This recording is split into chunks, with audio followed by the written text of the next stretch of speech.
Alléluia. Alléluia. Puissant est son nom. Amen. Amen. Vous pouvez prendre place ce matin. On peut remercier aussi les musiciens qui sont là. Qui nous ont bénis ce matin. Alors, disparition de Zapet. Ah. Merci. J'espère que tu vas bien dans ta vie. Tu vas bien? Ouais. Ah, moi, ça va bien. Quand on marche avec Jésus, ça va toujours bien. On a la vie des autres, hein. On a des épreuves, on a des coups durs, on a des choses qui nous perturbent. Les perturbations sont faites pour être traversées avec Dieu. Amen. Les chrétiens, on passe tous par des tunnels, mais c'est la sortie du tunnel qui est différente. Alléluia. La lumière est sur notre vie, n'en doutez pas. Ne doute pas que la lumière est sur toi. Amen. Tourne-toi vers ton voisin et dis, la lumière est sur toi. Amen.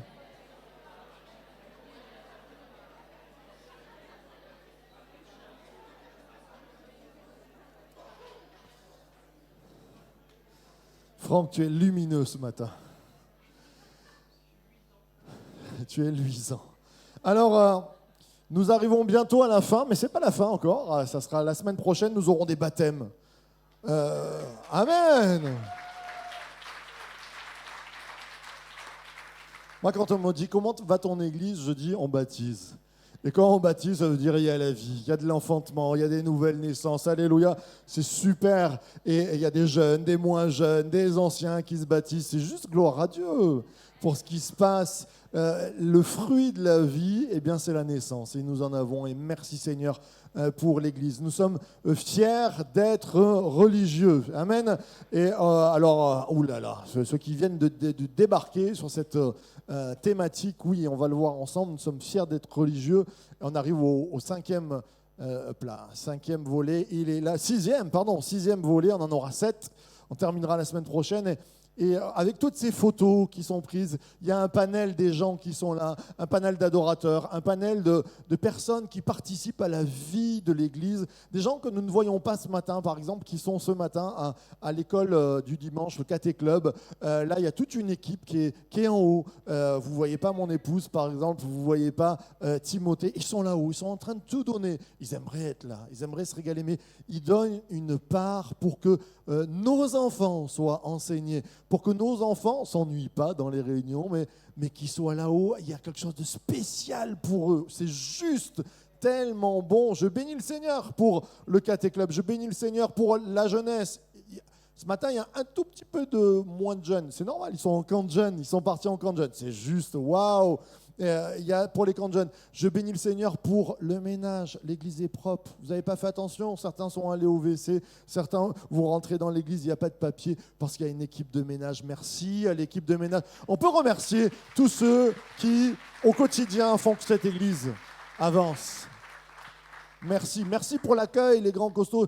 Je vois aussi nos anciens responsables d'accueil qui sont 6 mois là, 6 mois dans la montagne. Oui, ils sont là, Eric et Cathy. On vous embrasse fort. Merci pour toutes les années de service que vous avez données et merci à tous ceux qui servent encore. L'Église, c'est un corps. Et il n'y a pas que des yeux, il n'y a pas que des bouches, il n'y a pas que des cheveux, heureusement. Mais il y a un corps qui va de l'avant. Et je vous le dis sans flatterie, je suis tellement heureux de vivre dans le corps de cette Église, parce que cette Église est belle et que cette Église avance. Et je vous applaudis, et vous pouvez vous applaudir et applaudir votre voisin. Merci Seigneur pour la vie qu'il y a. Alors oui, on s'était appuyé sur ce verset. La religion pure et sans tache devant Dieu, notre Père, consiste à visiter les orphelins, amen, et les veuves dans leurs afflictions et à se préserver des souillures du monde. La religion pure et sans tache, il y a une bonne religion. Je suis sûr que dans toute votre vie maintenant, quand quelqu'un vous dira « Ah non, mais moi je ne suis pas religieux », vous direz « Non, attends, tu n'es pas traditionnaliste, tu n'es pas légaliste, mais tu es religieux si tu es relié à Dieu. » Amen. Nous sommes religieux, fiers de l'être, et je crois que c'est important dans cette génération qui perd des repères. il y a 25 ans de ça, 30 ans de ça, si on avait pu se faire comme tout le monde, c'est-à-dire, oui, tu sais, on est chrétien, mais on est comme tout le monde. Oui, ok. Mais aujourd'hui, je pense qu'il y a besoin de repères. La société n'attend pas un McDo de l'Église. La société n'attend pas un concert de l'Église. La société attend une Église où Dieu se rencontre. L'Église, c'est le lieu où Dieu se rencontre, où ses fidèles sont là. Et je bénis le Seigneur pour tous les temps dans la présence de Dieu. Ce matin, j'arrivais même pas à chanter tellement vous chantiez bien. C'est vrai, c'était magnifique. Je me dis, Seigneur, tu es présent dans les louanges, dans les belles voix et les moins belles voix comme la mienne qui te chantent ce matin. C'est juste extraordinaire ce qui se passe. Nous rencontrons Dieu ici. On peut le rencontrer chez soi, mais le rassemblement des enfants amène la présence de Dieu. Amen. Et ça, c'est un régal, c'est une réjouissance. Alors oui, il y a une vraie religion, il y a une vraie relation, transformation, une vie avec Dieu. Et nous en sommes fiers. Alors, on va se lever pour lire ces versets. Ce matin, on va lire dans Jean 4. Excusez-moi si je tousse encore un peu. Vous savez, votre pasteur a un défaut. Un seul. Ma femme n'est pas là, je peux le dire. C'est que quand j'ai une bronchite, alors c'est pas violent, mais alors ça traîne en longueur et pendant des mois, vous allez m'entendre tousser. Il y a bien quelqu'un pendant la réunion de prière qui m'a dit « ça sent le sapin ». Je ne dirai pas qui, mais non, je suis bien vivant. Ce matin, on va lire la parole de Dieu, une parole de Jésus. Jésus qui nous parle, Jésus qui va dire, c'est une parole directe de Jésus. Et ce matin, on va beaucoup voir dans l'évangile de Jean, mais c'est un passage qui est clair. J'aimerais qu'on puisse le lire avec notre cœur. Jésus nous dit « mais l'heure vient, et elle est maintenant ». Que les vrais adorateurs adoreront le Père en esprit et en vérité. Car aussi le Père en cherche de tels qu'il adore. Oui, ce n'est pas la traduction que vous avez d'habitude et c'est très bien. Dieu est esprit et il faut que ceux qui l'adorent en esprit et en vérité. Amen, amen et amen. Tu peux prendre place. Ce matin, alors, je vais vous donner du travail pour ce dimanche. Ok ? Avant de terminer la journée, ça serait bien qu'à la sieste, ou je ne sais pas, vous puissiez lire ce texte. Jean, l'évangile de Jean, la biographie de Jean, que vous trouvez dans le Nouveau Testament. Si vous n'avez pas de Bible, on vous en offre. Il y en a à la sortie. Derrière le grand costaud qui se tient devant l'escalier, qui s'appelle Édouard, il y a des Bibles derrière lui, on vous les offre. Et il y a toujours des Bibles, oui, je les vois de là. Et dans ce Nouveau Testament, c'est pas un testament, je préfère dire une nouvelle alliance, c'est-à-dire que Jésus venant, il a fait une alliance avec les hommes, et il y a 4 biographies de Jésus, et dont celle de Jean, qui était son ami. Et ce chapitre 4 nous conte l'histoire d'une femme. Une femme qui sort pour aller chercher de l'eau.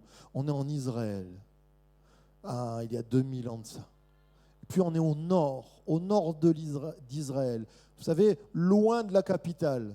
C'est pareil qu'en France. Quand tu es loin de la capitale, les informations, ça va moins vite, les services sociaux, tout ce que tu veux, ça va moins vite. Je ne dis pas ça, mais j'ai habité à Paris, c'était simple comme bonjour. Dans tous les quartiers, il y avait une piscine, une bibliothèque, la sécu, tu faisais tout. Ici, rien que pour prendre le bus, déjà, c'est d'une complexité terrifiante.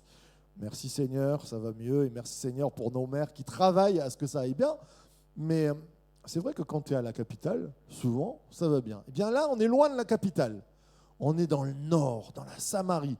En plus, la Samarie, ça n'a pas bonne réputation. Parce que ce sont des brassés, des mixés. Il y a eu une déportation. Et les Juifs, les Israéliens de cette région-là, ont été métissés avec d'autres peuples par la volonté des rois babyloniens qui ont dit on va souiller leur sang. Ça se faisait comme ça à l'époque.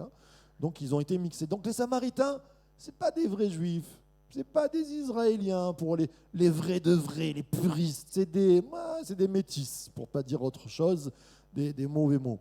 Et donc cette femme, elle est en Samarie et elle va puiser de l'eau. Et c'est intéressant, elle va puiser de l'eau vers midi. Ça ne se fait pas d'aller puiser de l'eau vers midi. Normalement, l'eau, ça va se chercher le matin ou le soir, parce que l'eau est fraîche, parce qu'on prend le temps. Mais sortir à midi en pleine chaleur alors que tout le monde mange, et pour certains, vous connaissez l'histoire, vous le savez pourquoi. Sûrement, les théologiens disent que cette femme qui sort pour aller chercher de l'eau, elle a honte. Elle n'est pas bien reconnue dans son village. Elle a un passé, elle a une étiquette. Et là, elle arrive et elle voit un homme tout fatigué qui arrive près du puits, chancelant. Un homme qui n'a ni beauté ni éclat, qui ne semble pas très en forme. Et puis, cet homme lui dit « Donne-moi à boire ». Et voici qu'une discussion commence à rentrer entre cette femme et cet homme. Et puis cet homme qui lui dit « Si tu savais qui je suis, c'est toi qui me demanderais à boire. » Et alors là, il y a une curiosité. Et puis un dialogue s'installe. Bien sûr, c'est Jésus, cet homme qui est fatigué, parce que Jésus est venu en tant que Dieu, 100% Dieu, mais 100% homme. Il a été fatigué, il a eu soif. Et là, il lui demande à boire, mais en même temps, une discussion s'installe. Et cette femme va dire, mais comment toi qui es juif, il y a un racisme entre les juifs et les samaritains, comment toi qui es juif, tu me demandes à boire? Et puis elle dit, et puis d'ailleurs vous adorez à Jérusalem, mais nous on a pour père Jacob qui adorait ici, à Sichem. Et c'est intéressant parce que Jésus aussi a pour père Jacob. Mais elle s'accroche à un point de religion qui est à elle, qui lui semble à elle. Elle se dit, non, moi j'ai Jacob pour père, tu vois, et donc c'est important. Et toi, t'as quoi? C'est quoi Et puis Jésus va arrêter ça, il va dire, tu sais, il y a Jérusalem, c'est vrai, il y a Sichem, mais Dieu cherche des adorateurs en esprit et en vérité. Le verset que nous venons de lire.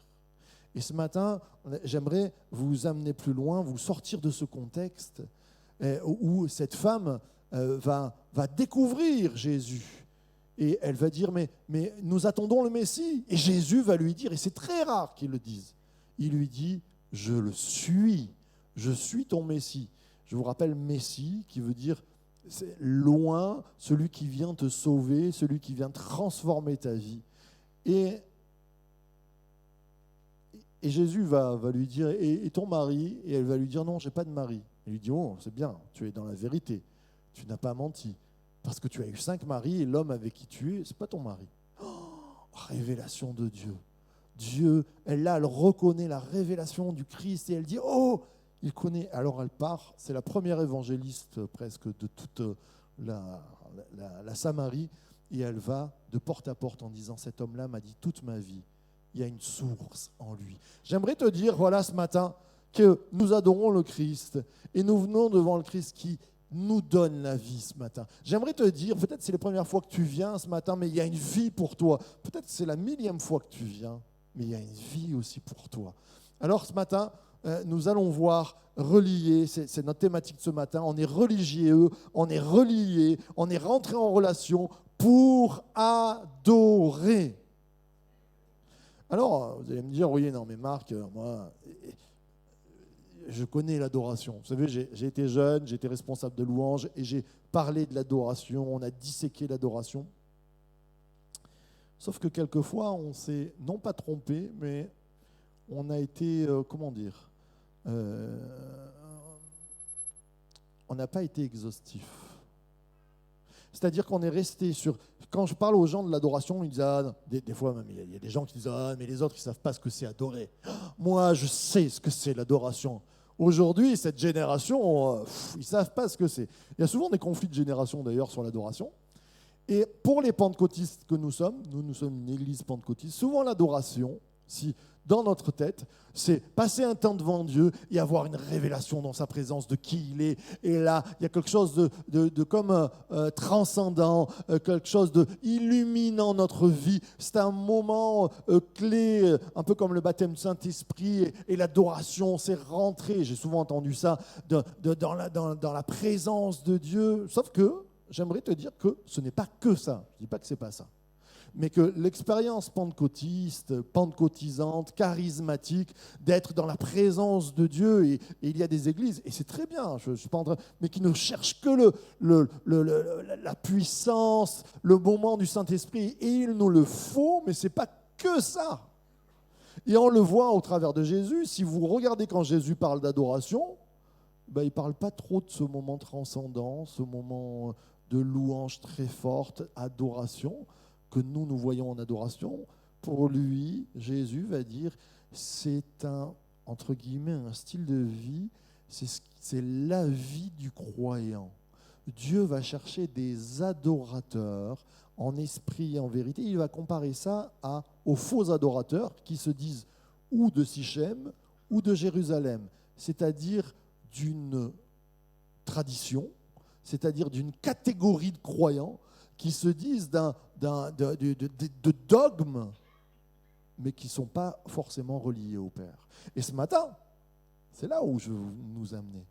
C'est, est-ce que nous ne sommes pas reliés, même nous, Église, source de vie parfaite, des parfaites, de la tradition des assemblées de Dieu, pentecôtisantes, tout ça, est-ce qu'on n'est pas reliés à une tradition, à une façon de faire, à une façon de chanter, à une façon d'écouter la parole, à une façon de prier même, mais qui est plus une tradition qu'une véritable relation. C'est la question que je vous pose ce matin. J'espère, donne un petit coup de coude à ton voisin s'il s'est endormi, j'espère ne pas vous endormir, mais c'est la question qu'on va se poser ce matin. Comment je suis un adorateur en esprit et en vérité? Amen. Alors, premièrement, je suis relié pour adorer le Dieu de vie. Je suis relié pour adorer le Dieu de vie. C'est là où je veux t'amener. Je suis un religieux, je suis fier d'être religieux parce que je suis un adorateur qui adore le Dieu de vie. Vous allez me dire, oui, c'est normal, c'est logique. Alors ce matin, une petite question que je vais vous poser. Une question non religieuse. Vous n'avez pas le droit de me sortir la Bible, parce que ce que je vais te poser comme question, c'est quelle est la chose qui est à côté de toi ou sur toi, qui est la plus, et je vais te demander de le montrer, la plus importante. Ne me sortez pas la Bible. Là, on est hors contexte religieux, d'accord? Parce que pour bien faire, on va dire le pasteur, il est là, je sors la Bible. La Bible! Oui, c'est très bien. Les lunettes, je vois des lunettes là-bas. Qu'est-ce que vous avez encore? Allez. Oh, Philippe, il a sorti sa moitié, sa femme. C'est beau. Ça mérite un bisou, ça. Hein. Tu as le droit de faire un bisou sur la joue dans l'église. De l'eau. Très bien, de l'eau, parce qu'elle a soif. Le téléphone portable, je vois là-bas, je ne dirai pas qui. Mais ça commence par un F, Fabien. Ah, pardon. Je plaisante. D'autres choses. Qu'est-ce qui est le plus important là? Qu'est-ce que vous avez d'important sur vous? Ou à côté de vous? Alors la croix, je vois une croix. Le cœur. Ah, ça me plaît aussi, le cœur. D'autres choses? Ah, il me sort le panier des offrandes, mon cher Franck. Ça, c'est très bon. Alors, qu'est-ce que c'est ça? Une bague, une alliance. Oui, tout à fait. Et alors, je vais dire, vous n'étiez pas loin. Mais ce qu'on a tous oublié, c'est que si on veut bien vivre, il y a quelque chose qui ne se voit pas, qui est tout autour de nous, qui s'appelle l'oxygène. Et je peux vous dire que si on enlève l'oxygène, il n'y en a pas un qui survit là. Même le pasteur. L'oxygène, ça ne se voit pas. Combien de fois par jour tu penses à l'oxygène? Je ne pense jamais à l'oxygène. Même quand je m'étouffe, que je tousse, c'est un automatisme, c'est la vie qui est là. On passe à côté, ça ressemble à rien parce que ça ne se voit pas. Et combien de fois, je n'ai pas demandé aux ados, mais ils ne m'ont pas montré les portables ou quoi, mais le portable, les richesses, la carte bleue, c'est très important, oui, ok, mais l'oxygène. Et j'aimerais t'amener sur cette vision de cette femme qui voit Jésus, mais elle le voit comme presque un mendiant qui lui demande de l'eau, qui est fatigué. Elle ne voit dans cet homme rien qui ne peut l'aider. Et quelquefois, peut-être quand tu viens pour les premières fois, ça fait beaucoup de fois tout ça, et on t'a parlé de Jésus, et tu ne vois pas en quoi ça peut changer ta vie. J'aimerais t'amener à te dire, nous adorons le Dieu de vie. Jésus est venu amener la vie, et la vie en abondance. D'ailleurs, on va le prendre ce verset. Le voleur ne vient que pour dérober, égorger, détruire. Moi, je suis venu afin que les brebis aient la vie et qu'elles soient dans l'abondance, la vie en abondance ce matin. Alors, c'est vrai que l'oxygène, on l'oublie. Et quelquefois, Jésus, on l'oublie même en tant que croyant. Pour ça, si je vous pose la question, là, vous allez me dire la croix, la Bible, mais est-ce que c'est une réalité? Est-ce que quand je vais mal, que j'ai des soucis, je dis Jésus? Est-ce que quand j'ai peur, je dis Jésus? Est-ce que quand je vais bien, je m'appuie sur Jésus? Ou je vais m'appuyer sur une tradition? Ou je vais m'appuyer sur des habitudes? Ou je vais m'appuyer sur un raisonnement? Ou je vais m'appuyer sur la société? Il y a des choses très bien. Mais est-ce que Jésus est notre oxygène? Et n'avons pas, nous, oublié ce que Jésus peut faire pour nous? Cette Samaritaine, elle le comprend, elle le découvre, mais au début, elle ne voit en cet homme pas du tout un Messie. Et je crois que c'est important de rappeler que Jésus, c'est cette vie en abondance. Cette femme, une fois qu'elle va parler avec Jésus, on sent que son cœur s'ouvre. Il y a quelque chose qui est très différent au début de l'histoire. Elle vient en plein midi, elle est seule et elle veut voir personne. Elle parle avec Jésus, elle va voir tous ses voisins et elle dit « venez voir ». C'est quoi là? Qu'est-ce qui se passe entre le point A et le point B? C'est qu'il y a une rencontre avec Jésus. Quand on fait les baptêmes, que les personnes me disent, mais de quoi je vais parler? Je leur dis, comment c'était avant? Il y a Jésus, comment c'est après? Qu'est-ce qui se passe dans ta vie? Quand Jésus passe, quelque chose se passe. Et si ça ne se passe plus dans nos vies, c'est que Jésus n'est plus important, c'est qu'on l'a raté, c'est qu'on est resté sur des traditions, c'est qu'on est en train de dire « Moi, monsieur, je suis de Jérusalem » et que l'autre va dire « Moi, monsieur, je suis de Jacob ».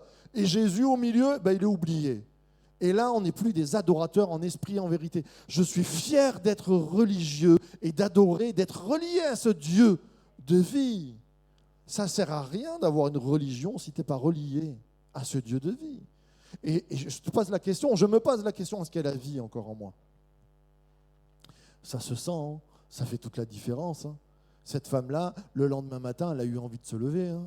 Je suis sûr que c'est elle qui est allée chercher l'eau en premier, et elle a encore reparlé à tous ses voisins. Il y a quelque chose de différent, il y a la vie. La vie, ça se voit. Je peux vous dire que quand on a des enfants, on les fait, quand ils arrivent, les bébés, on dit « Oh, c'est tout mignon, tout ça ». Je peux vous dire que la vie, elle change parce qu'eux, ils ont la vie et la vie en abondance. Pleine nuit, ils peuvent se réveiller et dire « J'ai soif, j'ai faim ». Quand toi, tu crois faire une grasse matinée, tu te dis « Allez, demain, jusqu'à 8h30, 9h, on peut… » À 7h, ils sont debout. « Papa, maman, tu peux allumer la télé ?» Il y a une vie en abondance chez l'enfant, et certains plus que d'autres. Je peux vous dire que quand on est parti il y a 4 ans en Israël, on partait en voyage. Je me rappelle, on se levait tôt. Noah, elle se levait plus tôt que nous, à fond. Elle était dans le bus, elle allait prendre le micro, elle voulait chanter. Je me rappelle Nico qui me disait « Elle a de l'énergie quand même. Hein. » Et alors, on se disait, on va faire la journée de marche sous le cagnard d'Israël. Et nous, on n'en pouvait plus. Quand on rentrait le soir dans le bus, on avait une seule envie, c'est presque de faire une petite sieste dans le bus. On était fatigué, on se disait, allez, on est tranquille. Et là, Noah, elle allait reprendre le micro, on chante une chanson. C'est comme ça que tu vois qu'Alexandra a la vie. Tu lui dis, on chante une chanson pour Dieu, et on chante une chanson. Au fait, on passe les offrandes. Est-ce qu'on peut? Oui, on chante une chanson pour Dieu. Il y a de l'énergie, il y a de la vie dans ceux qui croient en Jésus. Et ça déborde. Et je t'encourage à reconnecter avec Jésus. Ça te fait lever le matin sans vouloir rester sous ta couette parce que le monde est trop dur. Ça te fait t'endormir le soir et bien t'endormir parce que tes soucis, ils sont graves. Mais Dieu est plus grand que tes soucis. Amen. C'est ça le Dieu de vie que la Samaritaine rencontre. Elle est reliée. Il y a un contact qui se passe. Il y a une vraie relation profonde qui est en train de se faire. Nous avons besoin d'un contact avec Jésus ce matin. Tu peux dire Amen si tu es d'accord. Amen. Alors, on est reliés. Merci Seigneur pour l'eau. On est reliés pour adorer ce Dieu de vie. On est reliés aussi pour adorer ce Dieu de vérité. Cette Samaritaine, elle va lui dire quelque chose qui est une demi-vérité. Elle dit, j'ai pas de mari, mais qui est une vérité quand même. Et Jésus va lui dire toute la vérité sur sa vie. Il veut dire, ouais, en fait, tu as 5 maris et tu es avec un homme. Waouh, Jésus, il est fort. Et j'aimerais te dire que Jésus ne fait pas ça pour lui dire, ouais, les maris, tout ça, t'es pas en règle, tout ça. Il lui dit juste, si tu viens à moi et je me fais appeler le Christ, je peux te dire que je connais ta vie, mais que je ne te rejette pas. C'est formidable, ça. Je connais ta vie, mais je ne te rejette pas. C'est terrible quand dans des églises, la différence a fait des divisions et a fait nous rejeter les uns les autres. C'est ça, les guerres de religion.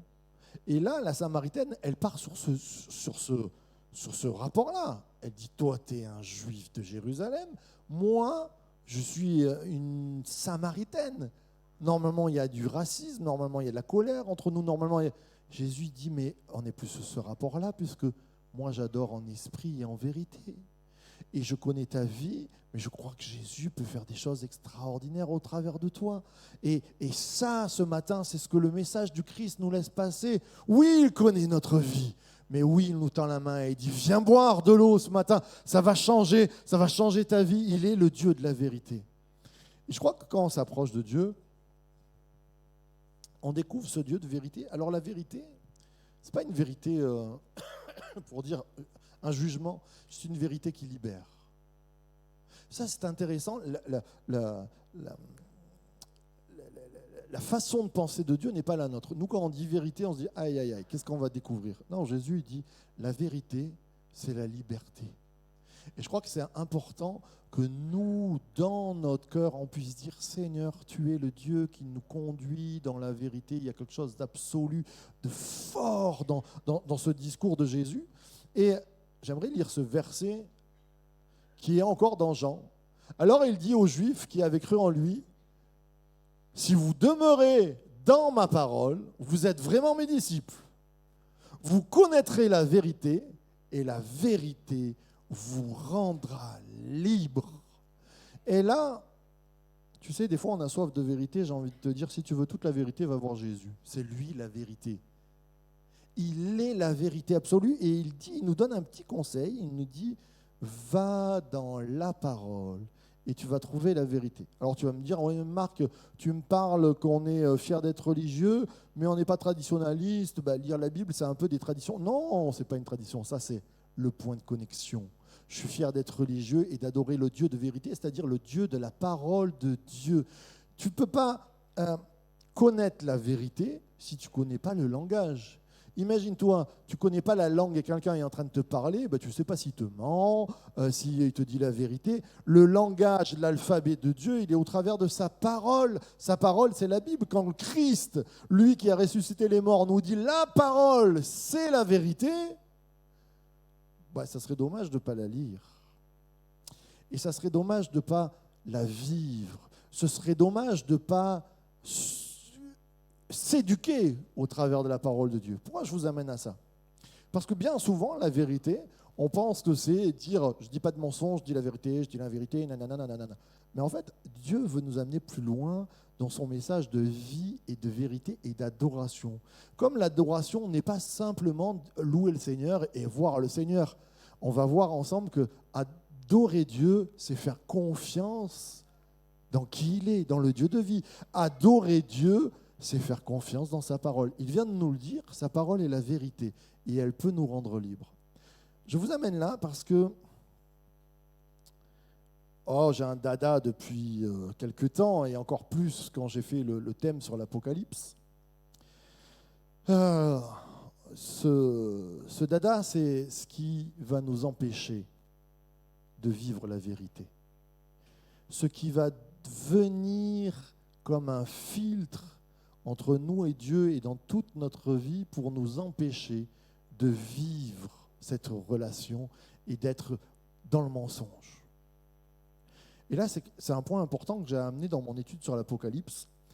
Je relisais les textes et il nous est dit dans l'Apocalypse que la bête, quand elle vient pour faire tout ce qui n'est pas bon, et puis elle vient s'asseoir dans le temple. L'Antichrist va s'asseoir dans le temple.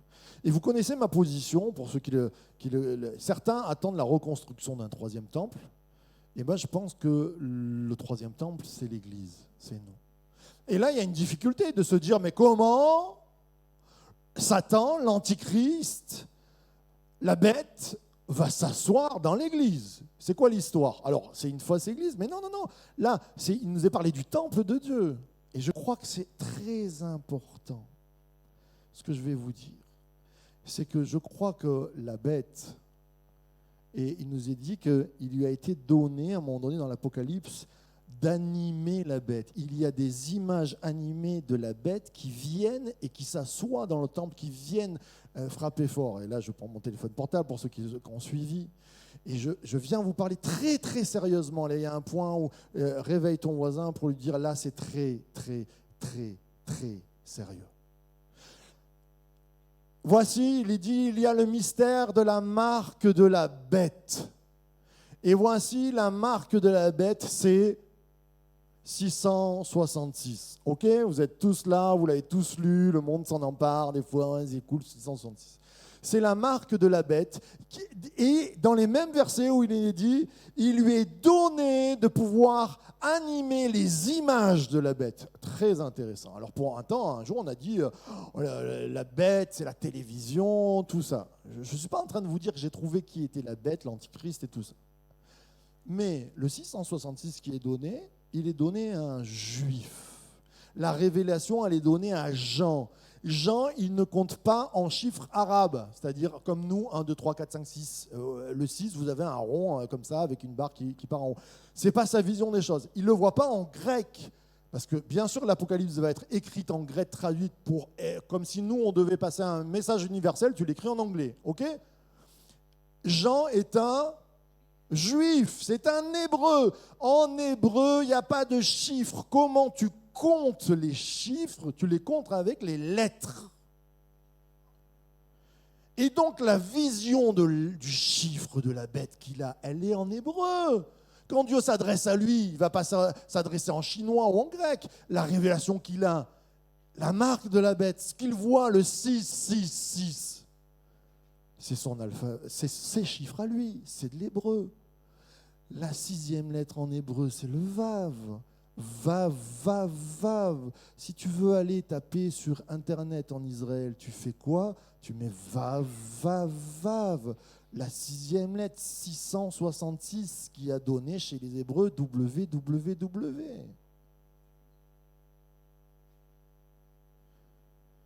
Et si je ne me trompe pas que nous sommes le temple de Dieu, il vient s'asseoir sur nos pensées. Elle sera la marque sur leurs mains et sur leur front. Quand tu allumes la lumière, elle vient où? Le front, c'est pas le front pile poil là, hein. C'est le visage sur ta face, tes yeux, ils voient ta main et ça s'incruste dans ta tête.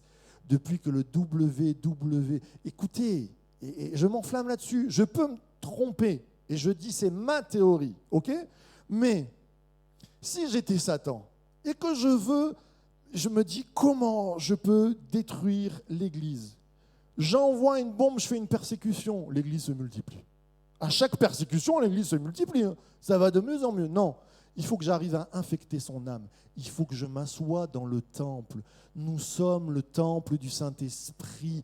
Comment je vais m'asseoir dans leur temple? Je vais m'asseoir dans leurs pensées, dans leurs âmes, avec un réseau mondial. Le petit Chinois, le petit Africain et le petit Français qui va à l'église, on a tous un même rapport sur la terre. On ne boit pas la même eau, on ne mange pas le même blé, mais on mange le même WWW 666. Et là, mes frères et sœurs, je ne dis pas, je jette le portable, je l'ai encore là, je l'ai éteint. Mais je dis, attention. Je pense que c'est un outil extraordinaire pour troubler notre pensée. Le www est utilisé, je crois, à 40% pour la pornographie. Avant, moi je me rappelle quand j'étais collégien et qu'on était un peu des bad boys avant de se faire baptiser et tout ça, pour aller acheter un Playboy, déjà tu n'avais pas le droit. Il fallait te faire passer pour plus vieux, donc moi ils m'envoyaient toujours mes potes parce que je faisais le plus vieux et tout ça. Mais voilà, ça courait pas les rues, c'était très très compliqué. Aujourd'hui, même quand tu veux pas, tu te fais agresser. Il n'y a pas que ça, il y a la façon de penser. Combien de personnes me disent, j'ai écouté une prédication qui m'a troublé sur le WW. Alléluia, on bénit, nous les premiers, on fait du Jesus Coffee, on bénit tout ça. Et c'est très intéressant, il lui a été donné d'animer l'image. Aujourd'hui, avec une image animée, on a le bruit de guerre, comme dans Matthieu 24. On a des gens qui demandent de faire une guerre au nom de certains dieux. Ils passent un message sur Internet et vous avez un égorgement en France, alors que c'est passé dans notre pays. Terrible. Aujourd'hui, et je dis bien, la télé, tu ne la portais pas dans ta salle de bain. Tu t'imagines à l'époque le tube cathodique. Attends chérie, je vais dans les WC. Je regarde mon émission, jamais de la vie. Aujourd'hui, ça, tu vas dans tes WC. Il est dans ta salle de bain. Il est sur le fronton de ta voiture. Tu te couches avec, parce qu'on n'a plus de radio réveil, on a un téléphone portable. Et tu prends toutes tes... Voilà, maintenant que je t'ai bien fait flipper... Mes frères et sœurs, je dis juste un avertissement. Le Dieu de vérité ne pourra plus proclamer sa vérité si cette vérité-là s'incruste dans ton temple. Et il va falloir faire des shabbats de ça si tu veux tenir le coup. J'en parlais avec l'équipe spirituelle, l'équipe pastorale, tout ça. Je disais, attention, on a besoin, et je crois que c'est important. Alors déjà, même à nos enfants, on a du mal à leur dire « Maintenant, tu coupes ton portable », mais en vérité, même nous, on a du mal. Même les anciens, les grands-parents, des fois, ils se retrouvent avec les portables dans les mains à fond et ils passent leur journée là-dessus. Moi, je pense que ça serait bien que le dimanche soit réservé à Dieu et qu'il n'y ait pas de www dans nos vies. Parce qu'au début, c'était un téléphone, ça. C'est pas le téléphone le problème.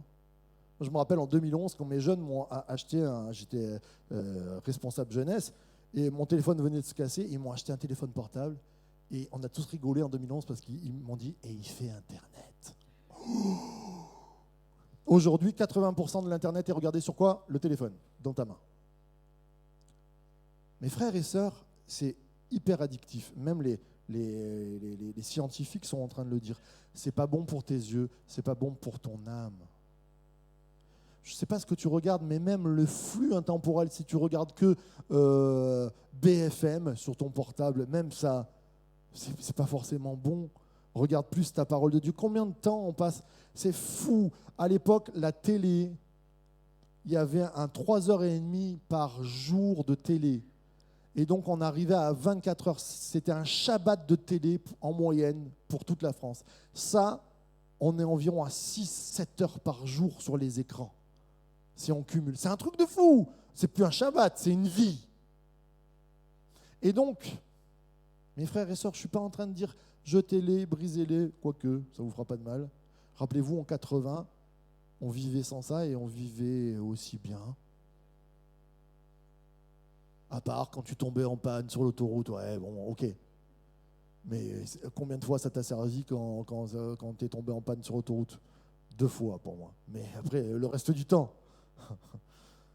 Le reste du temps. Je veux vous faire réaliser que nous ne sommes plus fiers d'être religieux. Il y a une certaine époque où la parole de Dieu, on la lisait. Le jour, les croyants, on prenait le temps. Et je suis sûr que parmi vous, il y en a des anciens qui se rappellent quand ils se sont convertis, combien ils prenaient de temps. Combien tu prends de temps aujourd'hui? Combien tu prends de temps pour prier? Combien ça te prend de temps? Combien les écrans te prennent du temps? J'aimerais te lire. Je suis parti en vacances en Italie et je me prends toujours des bouquins qui ne sont pas forcément bibliques. Hein. C'est du Jules Verne. J'aime bien les aventures, ça me change un petit peu de lire.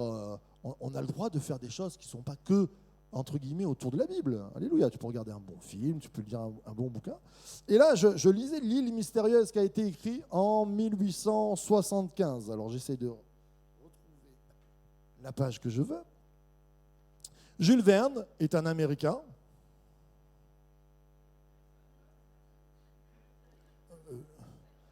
La culture générale, tu vois que malgré tout le www, il a effacé la culture aussi. Hein. Jules Verne est un Français, merci. Donc c'est un Français. Ce que je vais vous lire, ça vient d'un Français, parce que si on se disait c'est un Américain, tu sais, les Américains, ils portent tout sur leur dos. Quand tout va mal, c'est un Américain. Quand ils sont religieux, c'est un Américain. Mais alors nous, et là, un Français. Il écrit sur un groupe d'hommes qui se perd en mer et qui sont sur une île. Une île tout seuls, ils sont là et qu'est-ce qu'ils font? Eh ben, ils construisent des cabanes, ils vont chercher de l'eau, ils essayent de faire des flèches pour pouvoir se nourrir, enfin tout ça, ok? Koh-Lanta, voilà Koh-Lanta. Et j'aimerais que ce soit Koh-Lanta, ça. Mais, il nous est dit, et là, j'ai corné la page, je corne jamais mes livres, mais là, je les cornais. J'étais en train de lire et je lis. On était au 4 juin, un Français, hein. C'était le dimanche de Pentecôte. Il y eut un accord unanime pour observer cette fête. Tous travaux furent suspendus et des prières s'élevèrent vers le ciel. Mais ces prières étaient maintenant des actions de grâce. Ce n'est pas un bouquin de théologie, hein. C'est un bouquin d'aventure qui, à l'époque, c'était Netflix, quoi. C'est un Français qui fait ce bouquin-là. Il est en train de dire, à Pentecôte, on s'est tous arrêtés, on s'est mis à prier et même on a fait des actions de grâce. Il s'est passé quoi depuis 1875 jusqu'à ce que nous soyons là, ou que même les chrétiens de l'Église, quand on te dit, qu'est-ce que tu fais à Pentecôte? Oh, on va faire une petite sortie en vélo, et puis on va se mater un film, et qu'est-ce qu'on... C'est pas vrai? Même nous, on a dilué notre pratique de la vérité qui est marquée dans la Bible. La Bible, elle ne nous dit pas « vis une tradition », elle nous dit « il y a des pratiques, il y a des fêtes que Dieu a mis en place, il y a des moments de Shabbat où tu dois t'arrêter. Le dimanche, on devrait couper au maximum le www et s'adresser à Dieu et s'adresser à sa famille. » C'est fait pourquoi le dimanche? C'est fait pour le Shabbat. C'est fait pour te reposer et louer Dieu. Eh bien, ça devrait être un mix de ça. Ça devrait être, on s'est reposé et en même temps, on a adoré Dieu. Mes frères et sœurs, je le redis, si on ne sait jamais que ce soit vraiment cet outil-là, le www, qui soit le 666 par lequel l'Antichrist est en train de s'asseoir dans le temple, faites-y attention. Si je te dis, tu bois un verre d'eau et dans ce verre d'eau, il y a un virus qui, à coup sûr, peut te tuer ou t'endommager, je ne suis pas sûr qu'on boive le verre d'eau, même si on a très soif. On va essayer de faire 1 kilomètre de plus pour aller chercher une source. Quelle est ta source aujourd'hui? Ça, c'est la facilité. Alors, je suis d'accord, on peut lire sa Bible, mais même quand tu lis ta Bible là-dessus, des fois, je lis ma Bible et tu as... Ah, Facebook, vous avez dit nanana. Nanana. Ah, BFM TV, un avion vient de se cracher. C'est plus la Bible. C'est la Bible mixée de toutes sortes d'informations. Ça, c'est fou. Quand tu ouvres ça, il n'y a aucune notification. T'as pas un appel, t'as pas un SMS qui arrive de ta mère qui te dit j'ai plus de... Non, je parle de ma mère, m'en veut pas de ça. Mon fils, c'est quand tu montes à la maison.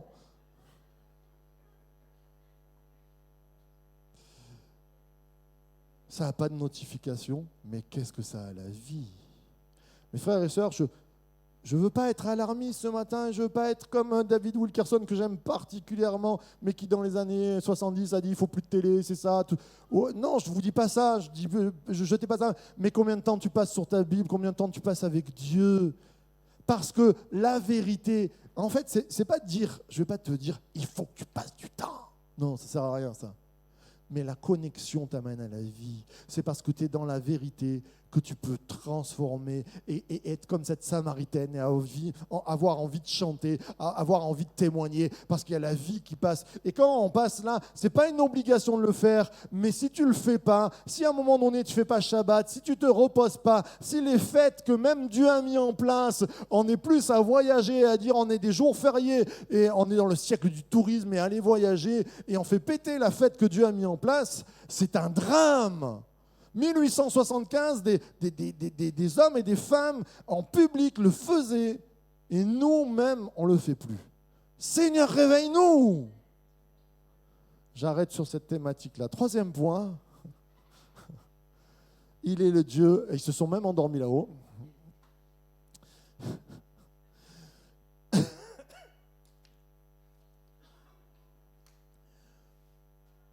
Alors je reviens. Et nous sommes reliés pour adorer le Dieu du chemin. Et bien sûr, je vous ai parlé de la vie, de la vérité et du chemin. Et ce Dieu du chemin, c'est Jésus qui le dit. Jésus dit, c'est moi qui suis le chemin, la vérité et la vie. Nul ne vient au Père que par moi. Et il y a, à un moment donné, un chemin qui est précis, que Dieu veut faire. Alors ce mot a été usé, la destinée. Mais oui, Dieu a une destinée pour toi, mon frère, ma sœur. Il a un chemin, quand il dit « je suis le chemin, la vérité, la vie », il est cette vie, accepte cette vie, prends la vérité qu'il a donnée, prends du temps, il va y avoir un chemin. Cette femme a changé du tout au tout, il lui a ouvert un petit chemin pour qu'elle puisse marcher. Je ne sais pas où tu es dans ta vie, quelquefois on se dit « je suis coincé », même en tant que croyant. Je rencontre des croyants qui me disent « je suis coincé en ce moment, je suis comme en prison ». Dieu est là pour briser tes chaînes et tes prisons, pour te donner un chemin. Parce que ce matin, tu vas te connecter. Je vais demander aux musiciens de monter et on va se connecter. On va prendre ce temps pour dire « Seigneur Jésus, je veux couper, c'est important. Je veux prendre un temps. » Et il va falloir... Vous savez, j'ai l'image du Christ qui rentre dans le temple. Et dans le temple, qui devait être la maison de prière, qu'est-ce qu'il y a ? Il y a de tout sauf des prières. Et il y a des tables, c'était pas mal en soi, mais on n'avait plus la priorité à adorer, on avait la priorité à vendre, à faire des affaires. Qu'est-ce qu'il va prendre ? Il va tout renverser. Il y a besoin de renverser des choses dans ta vie pour que ça aille retrouver le chemin de ta vie, le chemin de ta destinée, la destinée que Dieu veut pour toi. Il veut le meilleur. Tu sais que, quelquefois, moi quand j'étais jeune, je me disais, mais il est égocentrique ce Seigneur qui dit adorez-moi, et puis venez, priez-moi, louez-moi. Il est égocentrique. Est-ce que Dieu peut être pensé comme égocentrique ? Non. Ça vous êtes jamais posé la question ? Une éternité à adorer Dieu, ou est-ce que Dieu, à un moment donné, demande... Mais non. Pourquoi Dieu cherche des adorateurs en esprit et en vérité ? Parce que ce n'est que la case qui te permet d'accomplir ta destinée. Parce que quand tu adore Dieu, ça veut dire je fais de Dieu ma priorité. Dans mes jours de repos, dans ma vie au quotidien, je veux que sa vérité s'inscrive dans mon cœur. C'est ça, être un adorateur. C'est pas forcément être à genoux et dire Alléluia, la présence de Dieu sur ma vie. C'est au quotidien, qu'est-ce que je mets en place pour que Dieu soit important dans ma vie. Alors, tu réussiras dans tout ce que tu entreprendras. Le but ultime de Dieu, c'est pas de dire « Adorez-moi, je suis le plus beau, je suis merveilleux ». C'est oui, adore, c'est-à-dire mets-moi en premier, tu vas voir, tu vas réussir ta vie, tu vas réussir ta destinée, parce que Dieu nous aime, et il nous aime plus qu'il ne s'est aimé. C'est en ça où tu ne peux pas dire qu'il est égocentrique. Des fois, moi, je vous dis, on m'a tellement éduqué quand j'étais jeune à dire l'adoration, c'est que pour Dieu, et c'est lui, et alléluia, on passait des moments extrêmes, mais oui, c'est vrai. Mais c'est quoi le but ? Jésus nous a plus aimés qu'il ne s'est aimé. Sinon, il ne serait pas monté à la croix. Jésus n'aurait pas été à la croix s'il ne nous avait pas aimé plus que lui. Et quand il monte à la croix, il dit, parce que toute personne qui a un peu de sentiment pour soi, ok, donner sa vie pour un ami, pour quelqu'un de la famille, allez, j'ai un Marc à côté, et je lui donnais un rein peut-être, ça serait, tu vois, mais ma vie, de suite si je devais donner ma vie pour lui, je dis quand même, est-ce qu'il le mérite? Est-ce que, bon, il s'appelle Marc, déjà c'est bien, mais Jésus n'a pas calculé ça. Il est allé pour le plus grand criminel, pour tous. Tu sais, quand tu penses au plus grand criminel dans ta vie, que tu fais oh. Eh bien, Jésus est monté à la croix pour lui, pour l'ignominie la plus totale. Et Jésus s'est fait passer après cela. Il a aimé le plus grand pécheur moins qu'il ne s'est aimé. Pour que tu aies une destinée, un chemin de vie qui soit dans l'abondance. Moi, ça touche mon cœur. Je ne peux pas rester comme ça en disant ouais, c'est bien, c'est cool. Hein? Non, Jésus est mort pour moi, pour que j'ai la vie en abondance. On pourrait se lever ce matin.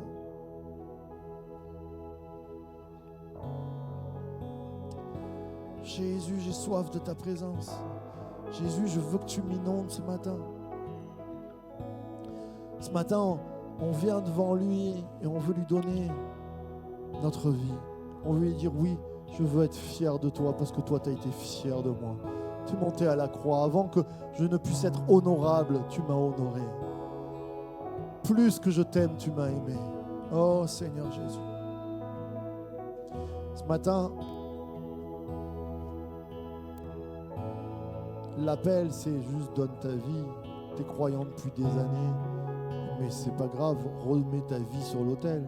Dis Seigneur Jésus, moi je veux être à fond, je veux ça, je veux de toi en moi, je veux cette vie, je veux prendre du temps pour toi.